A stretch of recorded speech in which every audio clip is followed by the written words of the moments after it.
yang dokumen diunggah ini harus disesuaikan dengan jenis seleksi yang kita pilih, dengan linearitas ijazah kita dan juga persyaratan instansi. Baiklah sobat-sobatnya, salah satu persyaratan supaya nanti kita bisa mengikuti seleksi kompetensi untuk pengangkatan P3K Guru di tahun 2023. Di sini pertama-tama kita harus lulus seleksi administrasi dari hasil verifikasi berkas oleh verifikator instansi.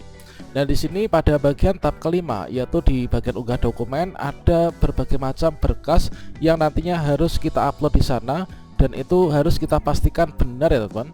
Pada video ini kita akan berbagi update informasi terbaru, yaitu 6 jenis dokumen, kemudian jenis dan ukuran file berkas pendaftaran sebagai syarat P3K Guru 2023. Nah, ini nanti berkas apa saja yang wajib kita upload di akun SSCSN, kemudian untuk bentuk filenya seperti apa dan ukurannya seperti apa. Silahkan simak video ini sampai selesai. Namun sebelum kita lanjutkan, perlu saya ingatkan, bagi teman-teman yang mungkin baru saja menemukan channel ini, silakan klik tombol subscribe-nya dan aktifkan notifikasi loncengnya, sehingga nanti jika ada update video terbaru, kalian tidak akan ketinggalan informasi. Baiklah sobat-sobatnya, nantinya ketika pendaftaran sudah dibuka, kita berkunjung ke link pendaftaran P3K Guru 2023, yaitu sscsnbkn.go.id. Setelah teman-teman melakukan pembuatan akun atau yang sudah memiliki akun, maka berikutnya kita login ke akun SSCSN yang sudah kita miliki dengan menggunakan NIK dan juga password yang telah kita buat. Berikutnya kita nanti login. Nah, berikutnya di bagian ini nanti kita akan masuk di bagian portal ini, yaitu setelah kita melengkapi biodata. Berikutnya kita memilih jenis seleksi. Nah, di bagian jenis seleksi inilah didasarkan dari nomor induk kependudukan kita. Di sini nanti kita akan memiliki opsi apakah kita itu ingin mendaftar CPNS, P3K Guru, P3K Teknis, ataukah nanti ingin mendaftar P3K Tenaga Kesehatan. Nah, setelah nanti kita memilih jenis seleksi, ini nanti akan disesuaikan dengan formasi yang nanti kita lamar didasarkan pada ijazah yang kita miliki. Nah, di sini nanti kita wajib melampirkan yaitu dokumen yang wajib kita unggah di sini. Yang dokumen diunggah ini harus disesuaikan dengan jenis seleksi yang kita pilih, dengan linearitas ijazah kita dan juga persyaratan instansi. Setelah itu nanti finalnya kita klik di bagian ini, di bagian resume. Nanti sebagai penanda kita itu bisa ikut seleksi administrasi ya untuk P3K Guru 2023 ini nanti. Jadi untuk syarat-syarat pendaftaran, berkas apa saja yang wajib kita upload, ini adalah kalau misalkan teman-teman memilih jenis seleksi P3K Guru, ini adalah nanti kita klik di bagian unggah dokumen ini. Berikutnya di sini kita akan melihat yaitu berkas-berkas yang wajib diupload ya teman-teman. Ini adalah bagi teman-teman yang kemarin bertanya untuk jenis dokumen yang diunggah itu seperti apa dan juga ukuran filenya seperti apa. Kemudian untuk jenis filenya itu format apa. Nah, di bagian unggah dokumen untuk pendaftaran P3K Guru, maka di sini nanti kita akan dipersilahkan untuk mengunggah dokumen persyaratan sesuai dengan ketentuan. Nah, di sini ada kolom perhatian, nanti teman-teman perlu dicermati, pastikan Anda mengakhiri pendaftaran di tahapan akhir resume agar berkas Anda ini dapat diverifikasi oleh instansi. Anda tidak diperkenankan untuk setelah mengakhiri pendaftaran ya. Dan juga penghitungan usia nanti saat melamar dihitung pada waktu teman-teman nanti melakukan mengakhiri pendaftaran.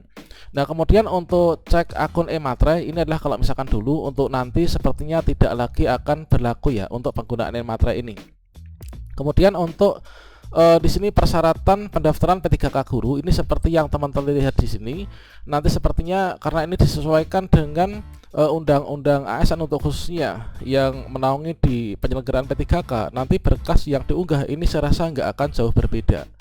Dan di sini bagi teman-teman yang ingin membuat akun SSCSN untuk pendaftar baru, nanti teman-teman siapkan yaitu file KTP ya. File KTP diupload sesuai dari tutorial yang sudah saya berikan sebelumnya untuk pembuatan akun SSCSN. Nanti akan saya lampirkan pada kartu video ini untuk tutorial cara membuat akun SSCSN. Nah, pada bagian unggah dokumen ini berkas yang kita wajib upload ini adalah ada ini teman-teman. Yang pertama yaitu teman-teman mengupload kartu tanda penduduk atau surat keterangan dari Dukcapil atau bukti identitas kependudukan lainnya yang dipersyaratkan oleh instansi. Nah, di sini biasanya yang diupload nih kalau saya ya, ini kemarin tuh menguploadnya tuh kartu tanda penduduk, yaitu kita scan kartu tanda penduduk dengan kualitas yang terbaik teman-teman Untuk ukuran dari KTP ini adalah maksimal ini 500 KB dan formatnya inilah JPG ya. Jadi diingat untuk formatnya JPG untuk KTP ini dan ukuran maksimal ini adalah 500 KB. Pastikan untuk seluruh data yang ada pada KTP yang nanti akan kita unggah, nanti kita bisa klik di sini ya, unggah di sini. Dan nanti teman-teman harus pastikan semua data di KTP itu nanti bisa terbaca dengan baik ya di sistem. Karena ini nanti juga akan diverifikasi oleh verifikator instansi sebagai penentu apakah dari KTP kita ini nanti kita itu memenuhi syarat nggak lulus seleksi administrasi atau enggaknya. Dan kemudian untuk yang kedua ini adalah kita mengupload yaitu ijazah asli teman-teman. Ijazah asli atau bagi lulusan perguruan tinggi luar negeri ini telah memperoleh surat keputusan penyetaraan ijazah dari kementerian yang menyelenggarakan urusan pemerintahan di bidang pendidikan. Artinya adalah dari Kemdikbud. Kalau misalkan teman-teman di sini lulusan di dalam negeri, kalian nanti upload yaitu ijazah asli. Ingat di sini seluruh file yang kita upload ini adalah seluruhnya itu berkas asli ya teman, termasuk juga KTP. Nah, yang menandakan berkas asli itu gimana? Yaitu scan-nya itu berwarna ya, jangan sampai scan yang hitam putih, itu nanti teridentifikasi nggak asli, itu artinya itu fotokopian teman. Jadi ijazah asli diingat yaitu ijazah asli yang kita scan ini bagi lulusan luar negeri wajib memperoleh surat keputusan penyetaraan ini. Nah, untuk ijazah asli ini adalah ukurannya itu maksimal 1000 KB dan formatnya PDF. Jadi berbeda dengan foto yang JPG. Untuk ijazah S1 ini adalah formatnya PDF dan maksimalnya adalah 1000 KB atau 1 MB ya. Kalau misalkan ukuran file kita, misalkan foto lebih dari 500 atau mungkin juga ijazah lebih dari 1000, maka nanti kita akan gagal untuk upload di sini. Nah, nanti kalau misalkan teman-teman gagal upload, ini adalah kalian convert dulu, dikompres ya, dikecilkan untuk ukuran filenya supaya nanti tidak melebihi dari batas upload yang ada di sini. Dan selanjutnya di sini untuk yang ketiga yaitu transkrip nilai asli atau bagi lulusan perguruan tinggi luar negeri melampirkan transkrip nilai dan surat keputusan hasil konversi IPK ya dari Kementerian Kemdikbudristek. Jadi yang ketiga ini adalah transkrip nilai, ini juga asli ya, yaitu berwarna. Nah, di sini teman-teman, yaitu transkrip ini harus sesuai dengan ijazahnya, jangan sampai nanti tertukar ya. Dan juga uploadnya pun jangan sampai tertukar. Untuk ijazah jangan diisi di transkrip, kemudian transkrip diisi ijazah, itu nanti nggak bener ya. Setelah nanti kita mengupload ini wajib kita cek satu persatu supaya nanti nggak ada kekeliruan ya teman. Nah ini, jadi transkrip nilai ini adalah formatnya PDF sama halnya dengan ijazah dan maksimal ukurannya ini adalah 1000 KB ya. Kemudian berikutnya pas foto teman-teman, yaitu pas foto formal terbaru berlatar belakang warna merah. Ini adalah ukuran maksimal ini 500 KB dan formatnya ini adalah JPG ya teman-teman. Kemudian yang berikutnya ini adalah sertifikat pendidik bagi yang sudah memiliki. Ini ukurannya 1000 KB, formatnya PDF. Kalau misalkan teman-teman belum memiliki sertifikat pendidik, maka kita tidak perlu upload apapun. Nah, kemarin teman-teman itu nggak punya sertik, itu malah yang diupload itu ternyata akta 4-nya. Dikarenakan kalau misalkan di sini sudah kita upload, ini nanti kita nggak akan bisa menghapus untuk file yang sudah kita upload ini.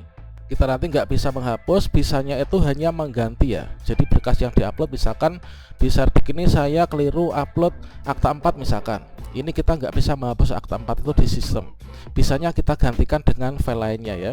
Nah ini untuk sertik ini bagi yang memiliki, bagi yang belum memiliki ini kita tidak perlu upload apapun. Nah kemudian mungkin saja nanti bagi teman-teman pendaftar dari sekolah swasta, dikarenakan seperti yang disampaikan Prof. Nunuk sebelumnya, bahwa untuk sekolah swasta ini wajib menyertakan yaitu surat izin tertulis ya dari atasan, kepala sekolah atau yayasan. Kalau misalkan di sini nanti ada boxnya untuk kita tombol upload, kita persiapkan untuk di-upload ya. Ini kita bersiap-siap saja nanti untuk mencarinya supaya nanti kita bisa melakukan pendaftaran. Demikian, semoga sukses untuk kita semua. Wassalamualaikum warahmatullahi wabarakatuh.